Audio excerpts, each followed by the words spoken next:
Hello, मेरा नाम है चंद्रहास। स्टडी स्मार्ट में आपका स्वागत है। दोस्तों, आज हम बात करने जा रहे हैं प्रशांत त्रिपाठी जी से, जो कि इंडियन बैंक में सीनियर मैनेजर के पद पे हैं। तो उनसे हम बात करेंगे और जानेंगे कि उनकी 9 साल की जो अभी नौकरी है, इसमें उन्होंने क्या कुछ सीखा। आपके मन में बहुत सारे सवाल आते हैं कि बैंक की जॉब आखिर कैसी होती है। कुछ लोग कहते हैं बहुत चैलेंजिंग होती है, कुछ लोग कहते हैं ठीक ठाक होती है। तो क्या आखिर में चैलेंजेस होते हैं, उनका मतलब क्या है, वो सब चीज़ें हम समझेंगे। साथ ही साथ कि बैंक जॉब या बैंक एम्प्लॉय बनने के बाद आपको क्या फ़ायदे मिलते हैं, आपका लाइफस्टाइल कैसा रहता है, जो कह सकते हैं आपकी वर्क लाइफ बैलेंस आप कैसे मेंटेन करते हैं। इसके अलावा आपको कैसे प्रिपेयर करना चाहिए आने वाले बैंक एग्ज़ाम्स को देखते हुए, और उनके अनुभवों से हम समझेंगे कि उन्होंने कैसे प्रिपेयर किया और आपको किन बातों पे ध्यान रखना चाहिए अगर आप कॉम्पिटिटिव एग्ज़ाम निकालना चाहते हैं।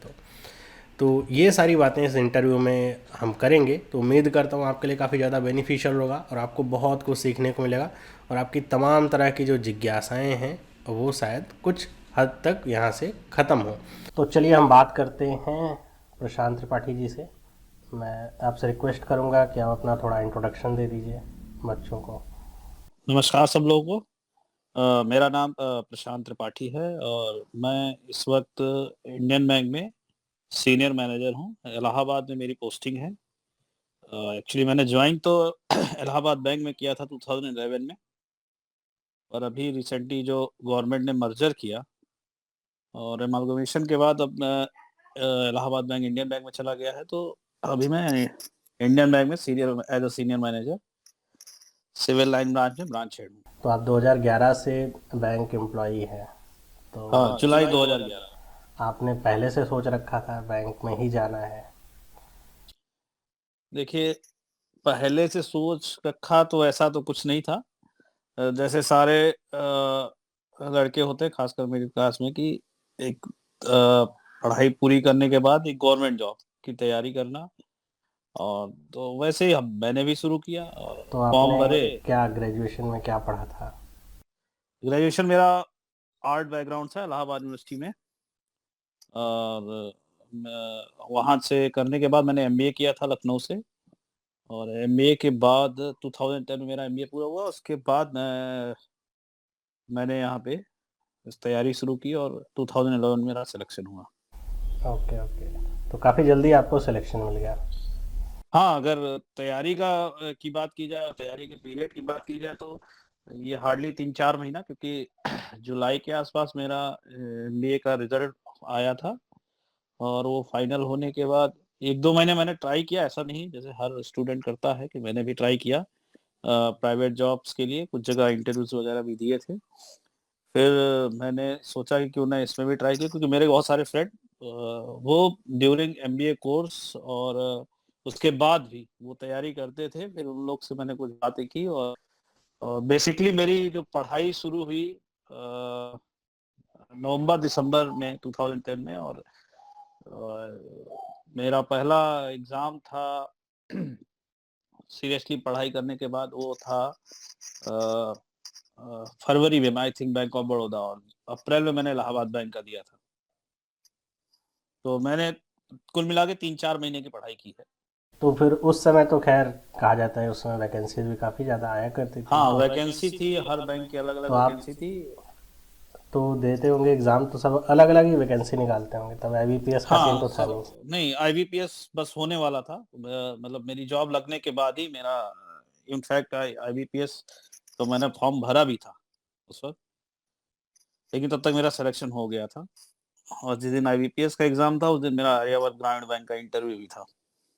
लेकिन नेशनलाइज बैंक में होने के बाद मैंने वो इंटरव्यू नहीं दिया। तो आपको अभी जॉब करते हुए लगभग कह सकते हैं 9 साल हो गए। हाँ, 9 साल से ज्यादा, लगभग ऑलमोस्ट जुलाई में 10 साल हो ही जाएंगे।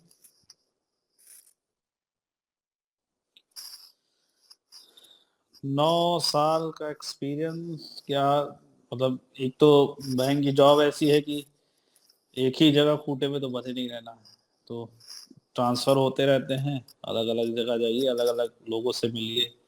रूरल, अर्बन, सेमी अर्बन, हर जगह आप पोस्टिंग लेते हैं। शुरुआत में तो इजी था। 3-4 साल तो कैसे निकल गए पता ही नहीं चला। मतलब पढ़ाई के फिर बाद धीरे जब धीरे अडॉप्ट करना होता है जॉब कल्चर में तो कैसा रहता है माहौल? जॉब, बेसिकली जॉब कल्चर क्या, आप ये समझिए कि बैंक में आपको कौन सी जगह पोस्टिंग मिली और कौन सा आपका पहला ब्रांच हेड था, ये भी मैटर करता है। और अगर आपका ब्रांच हेड अच्छा है तो आपको काम सिखाएगा और फिर आप किस काम में गए हैं। थोड़ा अडॉप्ट करने में टाइम तो लगता है, क्योंकि हम पहले तो इतना मतलब बैंकिंग सर्विसेज इतना एक्सेसिबल नहीं थी और लोग इतनी इजीली जाते भी नहीं थे। तो काउंटर के एक तरफ होना और काउंटर के दूसरी तरफ पहुंचना अलग बातें होती है। जब आप काउंटर दूसरी तरफ होते हैं तब आप समझते हैं कि उनकी समस्याएं क्या हैं, उनके चैलेंजेस क्या हैं। और बाकी शुरुआत में इजी गया, और थोड़ा ये है कि अब जैसे जैसे प्रमोशन हुआ जिम्मेदारियां बढ़ती गई, तो हर जिम्मेदारी के अपने अपने मतलब फायदे होते हैं, तो कुछ उसके साथ जिम्मेदारियां आती हैं तो थोड़ा सा स्ट्रेस भी आता है फाइनेंशियल सेक्टर में। तो 9 साल आपने एंजॉय किया। हाँ, जॉब में तो देखिए अप्स एंड डाउन्स रहता ही है। अप्स एंड डाउन्स है, आप कौन सी जगह पोस्टिंग है, आप कितनी जिम्मेदारी की जगह पे बैठे, ये भी मैटर। तो इन 9 सालों में आप कितनी जगह घूमे, मतलब कहाँ कहाँ पोस्टिंग हुई? 9 साल में तो मैं ज्वाइन मैंने इलाहाबाद में किया था, और फिर मेरा चित्रकूट ट्रांसफ़र हुआ, चित्रकूट से फिर मिर्ज़ापुर, मिर्ज़ापुर से वापस इलाहाबाद, घूम के वापस सर्किल पे आ गए हैं। अब देखिए यहाँ से बात कहाँ जाना है। अच्छा अच्छा। तो ट्रांसफ़र बैंक में होना एक इमिनेंट सी बात है, मतलब वो होकर के ही रहेगा। ऐसा नहीं कि आप एक जगह टिक के हाँ, बैठ होता सकते है। हैं। हाँ, अब होना है, आप अगर अगर अपना करियर आपको अच्छा, आगे ये जो बढ़ाना है तो ट्रांसफ़र ये वाली भी। बात है, क्या ये मेल और फीमेल दोनों के लिए बराबर ही रहता है, मतलब फ्रिक्वेंट इतना ही रहता है? देखिए, अगर आप करियर बनाना है और आपको प्रमोशन लेना है, तो हर प्रमोशन के साथ आप ये मान के चलिए कि ट्रांसफ़र तो होना है, वो हर नौकरी में होता है, होना है। और ये भी है कि आप प्रमोशन नहीं लेते तो हाँ, ये है कि इतने फ्रीक्वेंट ट्रांसफ़र नहीं होंगे, लेकिन ट्रांसफ़र होंगे। ट्रांसफ़र से आप बच नहीं सकते। मतलब वो चाहे मेल हो चाहे फीमेल हो। हाँ, अब ये उस हर बैंक की अलग-अलग पॉलिसीज़ हैं। हर बैंक अपने-अपने हिसाब से डिसाइड करता है, कैसे ट्रांसफ़र क होना है, कैसे नहीं होना है। या हर बैंक का अलग-अलग सर्किल होता है। अब कुछ लोग ज़ोन में होते हैं, कुछ सर्किल में होते हैं, वो सर्किल बड़े होते हैं। आप बाहर नहीं जा रहे, उस सर्किल के अंदर भी बहुत दूर-दूर तक ट्रांसफ़र होते हैं। इसी में एक बात और आती है जो बहुत सारे लोग कन्फ्यूज़न भी रहते हैं, वो कुछ लोग जानना भी चाहते हैं कि अगर कोई एक लड़की है जो सेलेक्ट होती है एज अ पीओ, मतलब बैंक में अगर वो आ रही है, तो फिर क्या उसकी पोस्टिंग डिस्ट्रिक्ट एरिया में, मतलब टाउन एरिया में ऐसा रहेगी, रूरल एरिया में थोड़ा कम मिलती है और लड़कों को ज़्यादा ऐसा रहता है? ऐसा भी कुछ होता है? अब ये सवाल तो ऐसा है कि मतलब देखिए, पहले वक़्त था, क्योंकि अब तो रूरल एरिया में भी फैसिलिटीज़ बढ़ गई हैं। हम्म।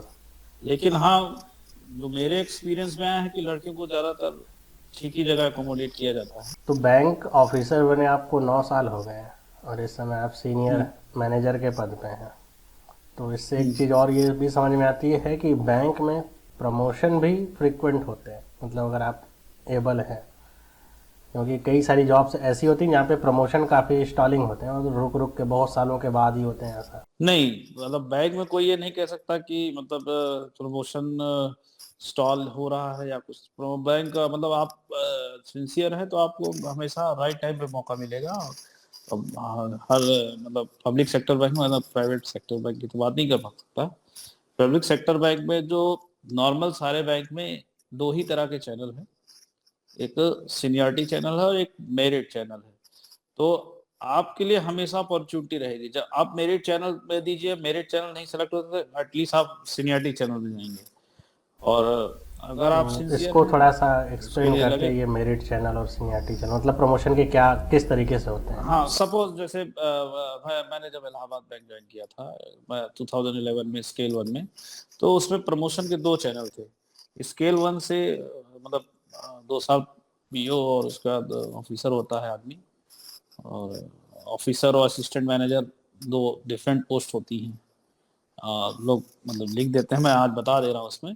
सपोज आप तक दो प्रोबेशन पीरियड में आप तो पीओ कहे जाएंगे, लेकिन अगर आपने कभी managerial assignment as a scale 1 संभाला है तो उसके बाद आपकी डिजिग्नेशन असिस्टेंट मैनेजर हो जाती है, और अगर नहीं संभाला तो आप ऑफिसर कहे जाएंगे। अच्छा, ऑफिसर ही रहते हैं तब तक आप। हाँ हाँ, तो ये होता है। जैसे इलाहाबाद में तो दो चैनल थे, एक मेरिट चैनल था और एक मेरिट ऑब्लिक फास्ट ट्रैक, दोनों उसको उसको दो फास्ट ट्रैक चैनल भी कहा जाता है, दूसरा सीनियरिटी चैनल। तो स्केल 1 से स्केल 2 के लिए आपका था कि 3 साल आपने अगर स्केल 1 में नौकरी की है तो आप एलिजिबल हैं मेरिट या फास्ट ट्रैक चैनल के लिए। और सीनियरिटी चैनल के लिए आपका था 5 साल, मतलब आप 5 साल से हैं तो दोनों की वैकेंसीज जो आपके टोटल बैंक प्रमोशन के लिए वैकेंसीज आइडेंटिफाई करता है, तो उसके रेशियो बटे थे। 60% चैनल सीटें जो है सीनियरिटी चैनल के लिए थी, 40% मेरिट चैनल के लिए। और लेकिन उसमें ऑप्शन भी होते थे, यह बैंक के बोर्ड के पास अधिकार रहता था कि अगर एक चैनल से सीटें नहीं फिलअप हो रही हैं तो वो दूसरे चैनल के कैंडिडेट को लेके सीट को फिलअप कर सकता है। मतलब जब मैं बोर्ड जो समझ डिसाइड पा करती रहा हूँ है। कि दो तरीके हैं प्रमोशन लेने के। एक तो आप अगर एग्ज़ाम ना दीजिए इंटरनल तो आप सीनियर हो जाएंगे, उसका कुछ समय नहीं, लेना। एग्जाम दोनों में होगा, अच्छा, दोनों एग्जाम में दोनों एग्ज़ाम में होगा। होगा। अच्छा, एग्जाम दोनों में होता है, मतलब एग्ज़ाम से आप बच दोनों नहीं में सकते, एग्जाम। दोनों में ही देना है। हाँ, एग्जाम आपको देना पड़ेगा, मतलब अगर एग्जाम कोई पास करना एलिजिबल पड़ेगा। नहीं है तो वो ऊपर नहीं जा सकता। एग्जाम देना विदाउट मतलब बैंक में कोई है कि केवल एक सर्टेन पीरियड ऑफ आपने नौकरी कर लिया उसके बाद आपको ऑटोमेटिक प्रमोट कर दिया जाएगा, वो नहीं होना। आपको एग्जाम पास करना पड़ेगा, आपको इंटरव्यू देना पड़ेगा। और ये है कि मेरिट में ही ज्यादातर लड़के, अगर 40% लड़के निकल जाते हैं तो सीनियरिटी चैनल में कंपटीशन कम हो जाता है, सीटें ज्यादा रहती हैं। लेकिन अब धीरे धीरे चूंकि हमारे समय में रिटायरमेंट ज्यादा थे तो प्रमोशन के लिए सीटें भी ज्यादा थी। अब वो कम हो रही तो वहां भी कंपटीशन बढ़ रहा है। तो मतलब बैंक की जॉब में आप ये कह सकते हैं कि जैसे आपको नौकरी लेने के लिए एग्जाम और इंटरव्यू देना था, तो प्रमोशन के लिए एग्जाम और इंटरव्यू देना पड़ेगा। अच्छा, मतलब आपको पढ़ाई करनी पड़ेगी उसके बाद भी पढ़ाई तो प्रमोशन। करनी पड़ेगी। हाँ, तो पढ़ाई से पढ़ाई होगा। तो देखिए बैंक की नौकरी में आप हट नहीं सकते, रोज कुछ ना कुछ चीजें अपडेट होती रहती हैं, तो रोज मतलब इतने ऐसे लोगों सर्कुलर को आते थोड़ा रहते हैं। आंखें खोलनी होंगी जो ये हम्म, सोचते हैं कि एक बार पढ़ाई कर ली, बैंक में लग गया, अभी पढ़ाई नहीं करनी तो पढ़ाई हाँ, करनी है अभी भी, अगर प्रमोशन लेना है तो। प्रमोशन लेना है। और मतलब एक स्टैग्नेंट भी है बैंकों में आपकी जो मतलब एक ऑफ द रिकॉर्ड एक चर्चा चलती है कि क्लास 1 क्लास 2 की सैलरी, ये सैलरी सेंट्रल गवर्नमेंट से कोई कंपेयर करता है, कोई स्टेट गवर्नमेंट से। तो आप इनिशियल पेज में, क्योंकि बैंकों में प्रमोशन जल्दी 3 साल में आप प्रमोट हो जा रहे हैं, तो अब मेरा ही जैसे मेरे साथ के कई लोग हैं, अगर वो टाइमली आपका कट ऑफ डेट में आ गया और आपका फर्स्ट टाइम प्रमोशन हो गया तो आप मतलब 8-10 साल में ऐसी जगह पहुंच सकते हैं जहाँ की सैलरी बहुत अच्छी है। अच्छा, आपकी 9 साल की ज़िंदगी, मतलब बैंक में आप आए, 9 साल हो गया आपको हम्म करते हुए, हम्म तो इसने आपकी ज़िंदगी में कैसे परिवर्तन लाया? मतलब एक बच्चों के परिवर्तन अंदर तो होता है कि बैंक की हाँ, नौकरी लग गई नौकरी तो तो फिर क्या क्या नौकरी चेंज। तो भाई पढ़ाई के बाद तुरंत लग गई। तो शुरुआत में तो काफी भाई पैसा आने लगा तो सैलरी आई तो खूब एंजॉय भी किया। फिर धीरे धीरे अब लगता है कि हाँ, अब नौकरी करनी है और पैसे बचाने हैं। तो बदलाव तो आता ही है, बहुत सारी चीजें थी जो आप पहले नहीं सोचते थे या सिर्फ सोचते थे, वो अब चीजें कर सकते हैं आप। और आप अपनी सैलरी के हिसाब से जो भी करना चाहें, मतलब एक आम जो तैयारी करते हुए आप स्टूडेंट जो सोचते होंगे वो भी, वैसे मैं भी सोचता था। नौकरी लगे 6 महीने बाद बाइक ले ली, फिर 3 साल बाद 2 साल बाद कार खरीद ली, फिर घर बना लिया। तो यही बदलाव है, और ये आप जो कर आपकी सकते हैं। जॉब है इसका सोशल इम्पैक्ट कैसा रहा आपके ऊपर? मतलब एक होता है ना हमारे इंडिया में कि जॉब से इंसान की हाँ को हाँ, देखते जॉब हैं, से है और खासकर गवर्नमेंट जॉब से तो गवर्नमेंट आप जॉब से, तो बैंक की जॉब का कैसा इम्पैक्ट पड़ता है बैंक की सोसाइटी? जॉब का हाँ इम्पैक्ट है आज भी। मतलब कि गवर्नमेंट जॉब, ब्रांच मैनेजर या बैंक में नौकरी एक ऑफिसर की, तो उसका वही सोशल इम्पैक्ट जो पहले भी था एक तो जो इंडियन साइकी है और जो वो सोच है कि गवर्नमेंट जॉब को वाले को प्रेफर करना, और नौकरी की तैयारी करने वाला भी गवर्नमेंट जॉब ही पहले प्रेफर करता है।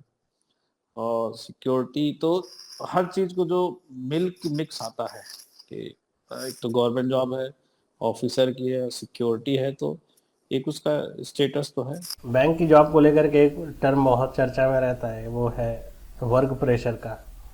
आपका क्या अनुभव है इसको लेकर के? वर्क प्रेशर देखिए, दो चीजें हैं गवर्नमेंट जॉब में। गवर्नमेंट जॉब के जो सेक्टर्स हैं उसमें एक दो तीन चीजें हैं। एक तो ऐसा सेक्टर है जिसमें सिर्फ गवर्नमेंट गवर्नमेंट है। अब चाहे उसकी बात रेलवे की कर लीजिए या गवर्नमेंट के एडमिनिस्ट्रेटिव जॉब्स जो होती हैं, तो वहाँ गवर्नमेंट गवर्नमेंट है, जो कुछ करना है गवर्नमेंट का करना है। और उस पे अगर कोई वर्क प्रेशर है तो वो गवर्नमेंट के काम का प्रेशर है और गवर्नमेंट कैसा काम करती है उसके। लेकिन बैंकिंग सेक्टर थोड़ा अलग है, डिफरेंट है। इसमें आपको प्राइवेट प्लेयर्स भी है, एनबीएफसीज भी हैं, housing finance company, private banks भी हैं, तो एक कंपटीशन का भी प्रेशर है। सरकारी और एक बैंकों को जो भी कंपटीशन का फाइनेंशियल, प्रेशर है। बिल्कुल प्रेशर है। आप अगर थोड़ा भी ढिलाई करेंगे तो मतलब जो कंपटीशन होता है, जैसे आप एग्जाम देते हैं तो आप एक 5 मिनट के लिए एग्जाम हॉल में बैठ के 5 मिनट के लिए भी कॉम्प्लिसेंसी नहीं ला सकते कि मैं तो बहुत अच्छा कर रहा हूँ, और क्योंकि 5 मिनट में आप बहुत कुछ लूज कर सकते हैं। वैसे ही है, प्रेशर है। जी, जॉब सिक्योरिटी है, ये एक डिफरेंट चीज है। लेकिन प्रेशर तो है क्योंकि हर ये फाइनेंशियल सेक्टर का नेचर है। फाइनेंशियल सेक्टर का एक बहुत बड़ा नेचर है कि प्रेशर रहेगा, क्योंकि कॉम्पिटिशन थोड़ा ढील होगी तो आपका बिजनेस कोई और ले जाएगा। अब लोगों के पास ऑप्शन है, तो है प्रेशर। लेकिन आप अगर धीरे धीरे उसको आप हैंडल कर लेते हैं, कोई ऐसी बात नहीं। और इसमें हॉलीडेज के क्या है? क्या हॉलीडेज में भी काम करना पड़ता है? ये कितना जरूरी है, मतलब वो काम कितना जरूरी है कि हॉलीडे के दिन आपको बुलाया जाए। अच्छा, ये जो वर्क प्रेशर है, ये ऑफिसर और क्लर्क में कितना डिफरेंस होता है इस पे? हाँ, ये थोड़ा आ, ऐसी चीज है कि क्लरिकल की जॉब डिफाइंड है 10 से 5 की फिलहाल। लेकिन क्लर्क भी काम करते हैं, कोई काम है तो बैठते हैं, उसमें कुछ नहीं है। ऑफिसर्स के ऊपर जिम्मेदारियां थोड़ा ज्यादा होती हैं, तो अच्छा, मतलब एक है कि है थोड़ा सा। क्लर्क की जॉब डिफाइंड है थोड़ा, और अगर आप ऑफिसर हैं तो जैसी जिम्मेदारी, तो आपको जिम्मेदारी के साथ हाँ, जो जिम्मेदारी के साथ आपको हर काम के लिए समय के बाद भी रुकना पड़ रुकना सकता पड़ता है। अच्छा। है, रुकना पड़ सकता है। वो आपकी जिम्मेदारी, आप जिम्मेदार वाले पोस्ट पे हैं। तो ये जो बैंक की जॉब होती है, इसका कुछ नेचर क्या होता है? जैसे एक जॉब हो गई, ये फील्ड जॉब है, बाहर ही रहना है। एक जॉब है जो आपको डेस्क जॉब हो गई, बैठे ही रहना है। तो बैंक की अगर आप ऑफिसर देखिए, बन रहे हैं तो उसका क्या नेचर रहेगा? बैंक की जॉब में डेस्क जॉब तो सब देखते ही हैं। बाहर की दुनिया से जो लगता है कि बस बैठे रहना है कंप्यूटर के सामने, लेकिन आपका दिमाग बाहर कहाँ कहाँ दौड़ता रहता है ये आप नहीं जानते। आपको क्या करना है, क्या नहीं करना, और आपकी जॉब का हिस्सा है। डेस्क जॉब है बहुत सारी, लेकिन जो एज अ ब्रांच हेड रहते हैं उन लोग को बहुत सारा फील्ड वर्क भी करना पड़ता है। और मोबाइल के आने से थोड़ा ये चीज़ें आसान हुई हैं कि बहुत सारी चीज़ें आपको मोबाइल से ही हो जाती हैं। अभी मैं कुछ दिन पहले कुछ लाइव सेशंस ले रहा था यूट्यूब पे। उस पे कुछ एक दो बच्चे थे, मतलब बच्चे क्या कहेंगे, वो तो सेलेक्ट हो चुके हैं। उनकी काफ़ी कंप्लेन थी कि बैंक जॉब बहुत ही ख़राब है, बच्चों को तैयारी नहीं करनी, इसके अलावा कहीं और तैयारी करो, एसएससी की तैयारी करो, क्योंकि वो ज़्यादा आसान है। तो क्या बैंक की जॉब इतनी भी ज़्यादा कठिन हो जाती है कि लोग भागना शुरू कर दें, ऐसा कि ऐसा नहीं, ये नहीं सही है? एक्सपेक्टेशन के ऊपर है बहुत। मतलब कि आप बहुत कुछ सोच के जाएं कि आपने एक कंपटीशन निकाला, आपकी जॉब लग गई, और बैंक आपको केवल सैलरी देगा, आप वहाँ काउंटर पर बैठे रहेंगे, 10 से 5 करेंगे और चले जाएंगे। तो ऐसा ऐसा नहीं है बैंक की जॉब में कि 10 से 5 आप बैठिए और मिल जाएगी, तो ऐसा कुछ नहीं होगा। और मतलब आप, चुनौतियां तो रहेंगी हर जॉब में भी। एसएससी करेंगे, बताया ना कि ये बिजनेस ओरिएंटेड जॉब है, इसमें कंपटीशन है। और एक एडमिनिस्ट्रेटिव जॉब होती है, उसके अलग अपने पहलू होते हैं। मतलब उसके कुछ चैलेंजेस, इसके कुछ चैलेंजेस, बस हाँ, आपको अलग यहाँ का अलग पता है, चैलेंज उधर है जाएंगे इसमें। तो आपको उधर का पता चलेगा। तो आप अपनी तरफ से बच्चों को क्या कुछ टिप्स देना चाहेंगे जो तैयारी कर रहे हैं आज के समय को तैयारी ध्यान में करने में रखते हुए? तो जॉब कम होती वैकेंसीज जा कम रही है। होती जा तैयारी, रही हैं। तैयारी, हाँ, तैयारी में ये एक बात ये जान लीजिए कि आप, ठीक है, आप पढ़ाई करिए, आप नॉलेज लीजिए, लेकिन जो वो 2 या ढाई घंटे का जो टाइम होता है, उसमें अगर आपका नॉलेज नहीं आ पाया तो हाँ, हाँ, तो बात उसकी है। आता मुझे भी बहुत कुछ था, और मतलब कि देखिए, बड़ा सेलेक्टिव होके उसमें एग्जाम देना पड़ता है। मुझे मैथ्स में, मैं मैथ्स में कमजोर था, मान लीजिए। तो मैं, ऐसा नहीं था कि मुझे मैथ में जो सवाल आते थे, अगर 40 सवाल आए हैं तो 40 नहीं कर सकता मैं, लेकिन मुझे पता था कि मैं इस चैप्टर में जाऊंगा तो मुझे इसको सॉल्व करने में टाइम लगेगा। उसके बदले मैं इस चीज को मैं 2 कर सकता हूँ, या मैथ के 2 क्वेश्चन छोड़ने से मैं हो सकता है रीजनिंग के 4 क्वेश्चन कर लूँ। तो ये चीजें बड़ा है, सिलेक्शन और रिजेक्शन ऑफ द क्वेश्चन, वो लेकिन बहुत अभी तो इम्पोर्टेंट है आपके आपका। समय से अभी में थोड़ा सा डिफरेंस ये हो गया है कि अभी एग्रीगेट टाइम नहीं मिलता, मतलब हाँ, फिक्स है। हाँ, तो अलग फिर अलग आता है। हाँ, फिक्स है। कि हाँ, क्वांट ये है है तो कि क्वांट ही आप, करना है, 45 मिनट मिले हैं तो हाँ, आप मूव नहीं कर 45 सकते मिनट हैं। क्वांट। उसमें भी आप सेलेक्ट हो सकते हैं कि अगर आपको प्रॉफिट एंड लॉस नहीं आता आप टाइम वर्क कर सकते हो। वाह, वही कह रहे हैं ना कि उसमें भी मान लीजिए मैथ मैथ से ही आया या रीजनिंग में आया, कुछ लोगों को फैक्टोरियल रीजनिंग नहीं आता, टफ पड़ता है, कुछ को दूसरी तरह की रीजनिंग टफ पड़ती है। सवाल सारे आएंगे।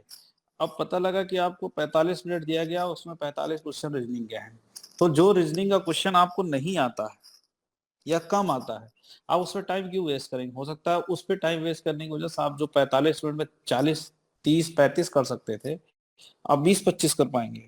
तो वहां भी आपको सिलेक्शन रिजेक्शन करना पड़ेगा, कौन से क्वेश्चन पे जाना है, कौन से पे नहीं जाना। अगर टाइम बचता है तो फिर इस क्वेश्चन पे जाएंगे।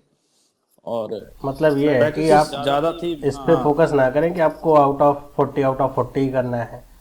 आप ये नहीं कह सकते कि 200 क्वेश्चन आएंगे तो मैं 2 घंटे में 200 क्वेश्चन कर लूंगा। आपको ये पता होता है कि सिलेक्शन 100, अगर 130 क्वेश्चन करने पे हो रहा है तो आपको 130 क्वेश्चन कैसे करने हैं, कौन से करने हैं उस 2 घंटे में, ये आपको डिसाइड करना है। वो आप अगर नहीं करेंगे तो आपको हर पेपर में प्रॉब्लम, मुझे भी आई थी 1-2 पेपर में। तो आप प्रैक्टिस करिए, प्रैक्टिस। मेरे समय में तो मैनुअल एडमिट कार्ड आता था, तो उस मैनुअल एडमिट कार्ड में वो एक मॉक टेस्ट आपने टाइप का इसके कुछ अलावा और भी पीछे बहुत दिया सारे रहता था। एग्जाम्स निकाले हैं ऐसा पता चला, एसबीआई का भी, हाँ, आरआरबी का भी, एसबीआई था, एफसीआई का भी। आरआरबी था, एफसीआई का भी था। तो इसलिए आपको अंदाजा होगा वैरायटी ऑफ एग्जाम्स का। हाँ, एक स्टूडेंट ये मॉक टेस्ट जरूर दें, मतलब पेपर देने से पहले हफ्ते भर एटलीस्ट, जो बहुत सारी बुक्स आती हैं जिसमें मॉडल टेस्ट पेपर्स वगैरह रहते हैं, तो वो जरूर दें। और उसमें ईमानदारी से सामने एक घड़ी रख लें। मैं नहीं कह रहा हूँ कि 2 घंटे के आजकल तो पेपर की तरह और दें। भी अच्छा है बच्चों के लिए कि उनके पास मॉक टेस्ट ही आते हैं, ऑनलाइन बैठ करके उनको हाँ, देना है, सब कुछ एकदम मैं हूबहू ऐसे ही। मैं हाँ, मैं ये कह सकता हूँ कि जैसे कि मेरे समझ में ये जरूरी नहीं कि आप 2 घंटे का ही पेपर दें। आप ये मान के चलिए कि आपको दिन भर में अगर 2 मॉडल टेस्ट इंग्लिश के मैंने सॉल्व करने हैं, 2 रीजनिंग के करने हैं, आप एक साथ 2 घंटे मत बैठिए।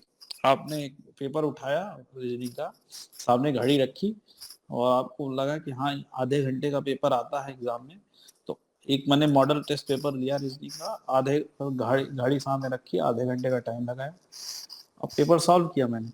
आधे घंटे में आप देखिए कि आप कितना कर पा रहे हैं, कितना नहीं कर पा मतलब रहे हैं, आपसे अपने कहाँ आप को गलती होंगी। एसेस करना जरूरी है एग्ज़ाम देने से पहले। हाँ, हाँ, मैंने तो यही किया था, मतलब कि रेगुलर करता था।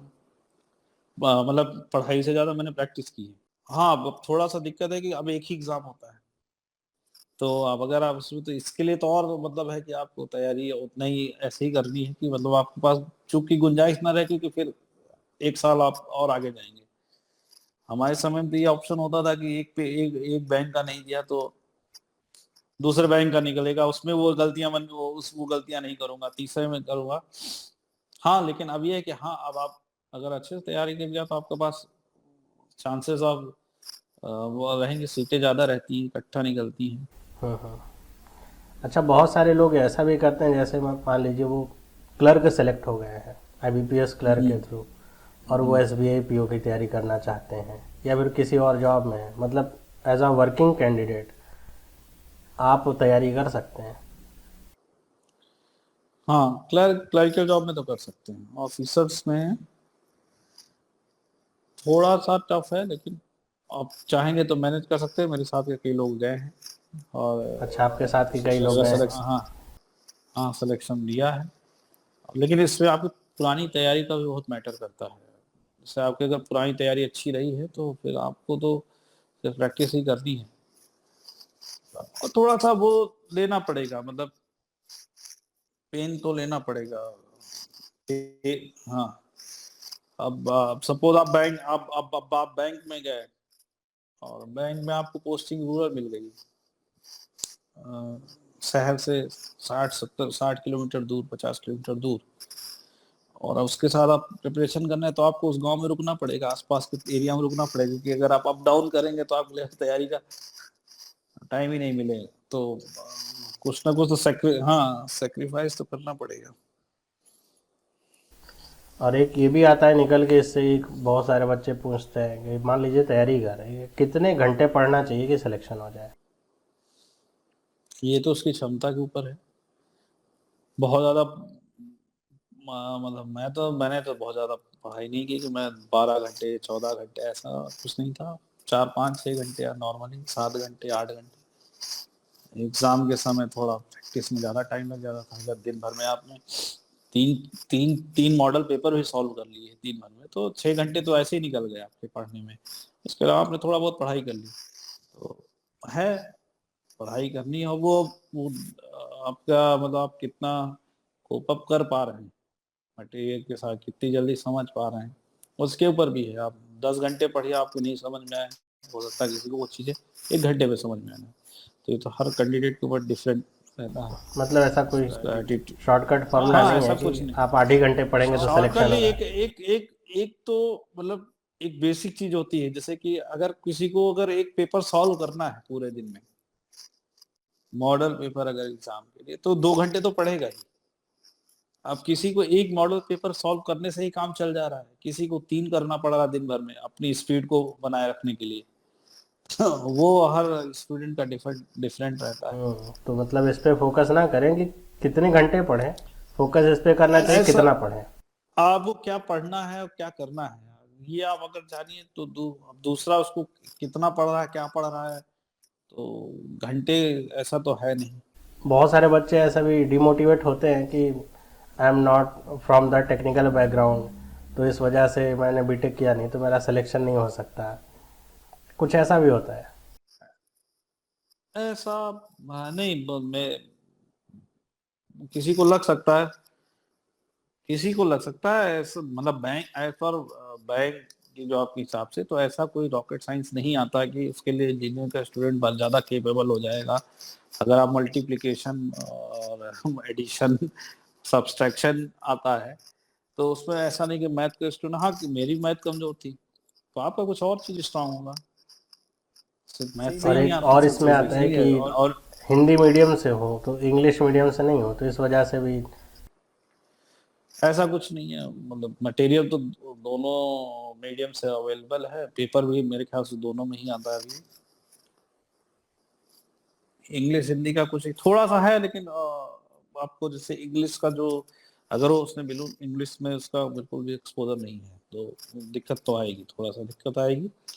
अब लेकिन अब ये मतलब दिक्कतें बैंक अब एग्ज़ाम उसी को निकालने के लिए दूर कर। पढ़ना चाहे तो पढ़ सकते हैं, ऐसा कुछ अलग से बहुत ज़्यादा नहीं हाँ, पढ़ना है। अब दिक्कतें आएंगी अगर वो इस दिक्कत को तैयार मतलब जूझने के लिए और उसको सॉल्व करने के लिए या उससे ऊपर आने के लिए नहीं तैयार है, तो फिर उसको कौन मदद कर पाएगा। उसको तो ये अपने से बेड़ा उठाना पड़ेगा ना, कि कोई अगर फिजिकली स्ट्रांग है और आप फिजिकली कम स्ट्रांग हैं, तो अगर आप वो पोजीशन में आए हैं रेस रेस में दौड़ने के लिए, तो आप ये नहीं कह सकते ना कि उसकी फिजिक अच्छी है मेरी कम अच्छी है, तो आप अपनी फिजिक को बनाइए। थोड़ा टाइम लगेगा, लेकिन आप अब आपको करना है। हर चीज का एक्सक्यूज कैसे आप दे सकते हैं अभी? हाँ, फिर आप कहेंगे इंग्लिश इंग्लिश इंग्लिश अच्छी नहीं है, तो फिर मैथ अच्छी नहीं है, तो फिर वो नहीं अच्छी, तो फिर ठीक है। मतलब मैं नहीं कह रहा हूँ कि आप नहीं कर सकते, तो बिल्कुल करिए और कोशिश करनी चाहिए। चलिए, बहुत अच्छा लगा आपसे बात करके, बहुत कुछ सीखने को मिला, बहुत कुछ जानने को मिला। बैंकिंग क्षेत्र कैसे काम करता है, और बैंक एम्प्लॉय हो करके आप कैसे या क्या काम करेंगे, क्या अपॉर्चुनिटीज़ हैं, क्या प्रमोशन के क्राइटेरियाज हैं, क्या चांसेस हैं, कैसे पढ़ना भी चाहिए। और आपको आप एक तो ये होता है कि बहुत पढ़ने सारे में तो बच्चे देखिए पढ़ तो सब लेंगे, देखिए पढ़ तो सब लेंगे, सब डिस्टेंस टाइम सब पढ़ेंगे, सब समझ भी लेंगे, फॉर्मूले सब जान लेंगे। पेपर में कैसे कितनी जल्दी आप उस डिस्टेंस टाइम को कैलकुलेट कर लेते हैं या कर लेते हैं, ये आपके ऊपर है। उसके लिए प्रैक्टिस, आपको प्रैक्टिस प्रैक्टिस ज्यादा, हाँ प्रैक्टिस। मैं मतलब मेरा मानना, हाँ हाँ मेरा मानना है कि प्रैक्टिस ज्यादा प्रैक्टिस ज्यादा इज़ द जरूरी की, है। कि आप अगर प्रैक्टिस अच्छा करते हो तो यू कैन डू इट। क्योंकि वहां तो अल्टीमेटली यही है कि आप एग्जाम कितना मार्क्स ले आ पाए और कितनी जल्दी ज्यादा क्वेश्चन सॉल्व कर पाए, उसी से वो प्रैक्टिस के दम पे आएगा। आपसे बात करके बहुत अच्छा लगा, बहुत कुछ सीखने को मिला, और उम्मीद करता हूँ आपसे बातचीत होती रहेगी, और आप बच्चों को कुछ और भी कंट्रीब्यूट कर पाएंगे बिल्कुल बिल्कुल। अपनी तरफ से, ज्ञान के क्षेत्र में जी कुछ बिल्कुल। सिखा पाएँ, कुछ पढ़ा पाएँ। उम्मीद करता हूँ आपसे जी बातचीत जी होगी। बिल्कुल। तो बहुत बहुत धन्यवाद अपना इंटरव्यू देने के लिए, अपना इतना कीमती समय देने के लिए। धन्यवाद। अब हम धन्यवाद धन्यवाद। मिलते हैं आपसे फिर किसी दिन। ठीक ठीक ओके। बिल्कुल। तो उम्मीद करता हूँ कि आपको इंटरव्यू काफ़ी पसंद आया होगा, बहुत कुछ आपको सीखने को मिला होगा, बहुत कुछ जानने को मिला होगा। और इसके अलावा अगर आपके मन में कोई सवाल रह गया हो, जो हो सकता है मैं ना पूछ पाया हूँ और आपको जानना हो, तो आप उसे कमेंट करके ज़रूर पूछें। जब हमारी अगली बार कोई बात होगी तो मैं उसे पूछने का प्रयास करूंगा। और अभी ऐसे बहुत सारे इंटरव्यू होने हैं, तो बाकी लोगों से जब मैं बात करूंगा तो मैं उन सारे सवालों को भी इंक्लूड कर लूँगा। तो अगर आपको ये वीडियो पसंद आया है तो इसे आप अपने दोस्तों तक शेयर करिए, व्हाट्सएप के माध्यम से, फेसबुक के माध्यम से सभी तक पहुंचाइए। और आपको अगर अच्छा लगा है तो आप वीडियो को लाइक ज़रूर करिए, और इस तरह के और भी कंटेंट के लिए आप चैनल को सब्सक्राइब करना बिल्कुल भी ना भूलें। अब मैं मिलता हूं आपसे किसी और वीडियो में, तब तक के लिए सभी लोगों को बाय।